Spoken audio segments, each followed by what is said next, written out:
Israel पिछले कई दिनों से लेबनान में कई ठिकानों पर ताबड़तोड़ हमले कर रहा है।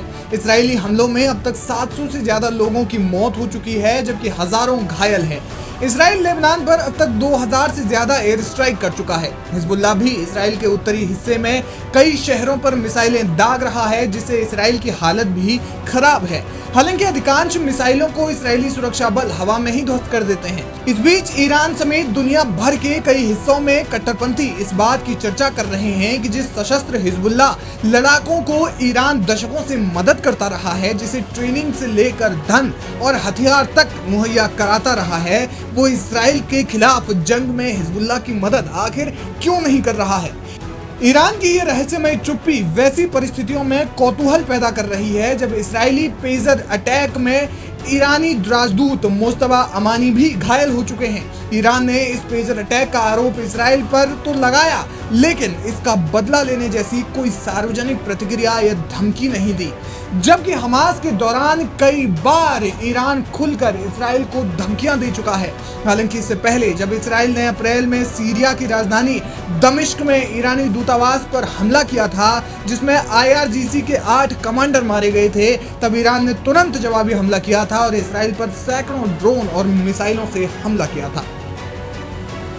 जुलाई में भी तेहरान में इसराइल के ऑपरेशन में हमास नेता इस्माइल हानिये की हत्या पर ईरान भड़क उठा था और जवाबी कार्रवाई करने की कसम खाई थी। हालांकि अभी तक ईरान ने किसी तरह की ऐसी कोई कार्रवाई की घोषणा नहीं की है। बड़ी बात यह भी है कि ईरान के नए राष्ट्रपति मसूद पेजेश्कियान ने मंगलवार को जब संयुक्त राष्ट्र महासभा के 79वें अधिवेशन को संबोधित किया तो उनका नजरिया समझौतावादी नजर आया।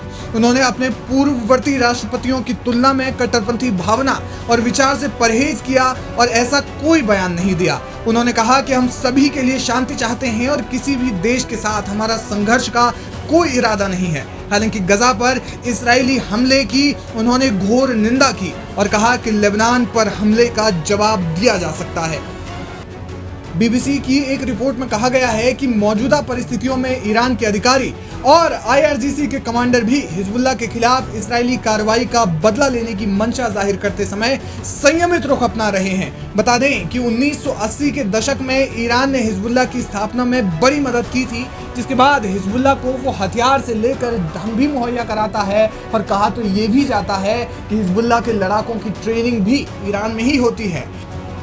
हालांकि कुछ मीडिया रिपोर्ट्स में दावा किया गया है कि ईरान इस मौजूदा संघर्ष में यानी कि इसराइल और लेबनान के बीच युद्ध में बस शांत रहने का दिखावा कर रहा है और सीरिया के रास्ते बड़े पैमाने पर हिजबुल्लाह को हथियार भेज रहा है।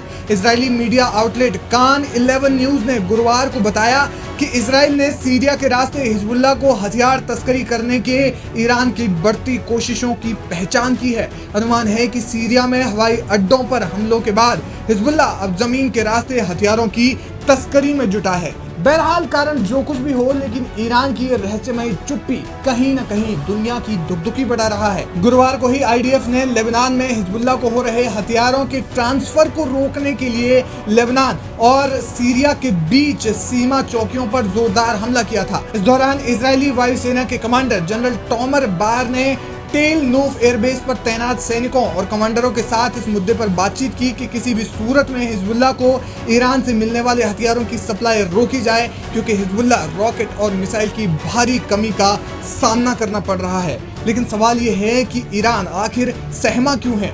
अमेरिकी समाचार साइट एक्सियोस के मुताबिक 2 इजरायली अधिकारियों और पश्चिमी राजनयिकों ने दावा किया है कि हिजबुल्लाह ने ईरान से इजराइल पर हमला करके उसकी मदद का आग्रह किया है, लेकिन ईरान ने हिजबुल्लाह से ऐसा करने से मना कर दिया और साफ तौर पर कहा समय सही नहीं है।